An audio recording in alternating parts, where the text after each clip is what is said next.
The preacher of the papal household holds a distinct position within the Roman Curia, being the sole cleric authorized to preach directly to the Pope.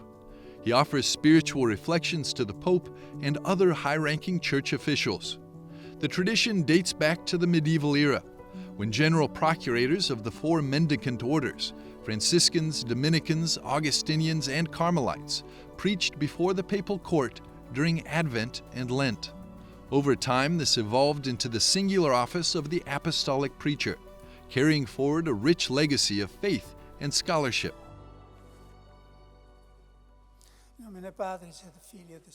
After a remarkable 44 years of preaching done by Cardinal Raniero Cantalamessa, last December, Father Roberto Pasolini was appointed as the new preacher of the papal household. With a solid background in biblical studies, his deep knowledge of the Scriptures represents an added value that will enhance his role, enabling him to address the theological and pastoral challenges of the contemporary church with expertise. I believe that the advantage of having knowledge of the Bible is the ability to present the mystery of God to others in a modern way. I would say because today people really connect through stories. On Instagram, everywhere, people share stories because stories are places where we immediately recognize ourselves. On the other hand, more abstract, theoretical, or dogmatic formulations are like thoughts we are no longer accustomed to relating to. So I think the Bible is a very modern resource for proclaiming the mystery of God. By working together with as many as 3 popes, Father Cantalamessa grew into a central figure within the Roman Curia. Aware of the challenge of succeeding Cantalamessa, Father Pasolini seems to know how to approach this new role. On the one hand, I will try to remain true to myself without comparing too much, because that's never a good thing to do. And above all, I believe it wouldn't be helpful to compare myself to such a great figure.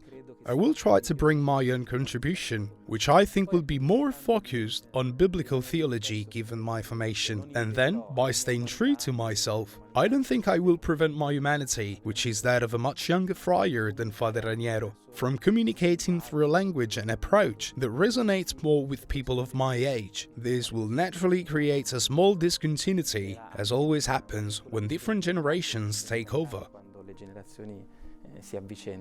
Father Roberto Pasolini's appointment as papal preacher was perceived as a divine calling, unexpected yet providential, inviting him to place his gifts at the service of the Church. The fact that God is calling me at this moment to go right into the heart of the Church, in front of the Pope, the cardinals, to the people who somewhat support the Christian institution to speak such important words of meaning, frightens me. But I feel that it also corresponds so much to me, because it is what I have been searching for in some way all along. So I believe that God's callings are always sudden gifts, but also troubles where we have been getting into for a long time already, in the sense that God always respects our sensitivities and our attitudes. So something absolutely unprecedented is happening to me, but perhaps a path of search that I've always been on is also being realized, and so I cannot but be serenely agitated within this fragile balance.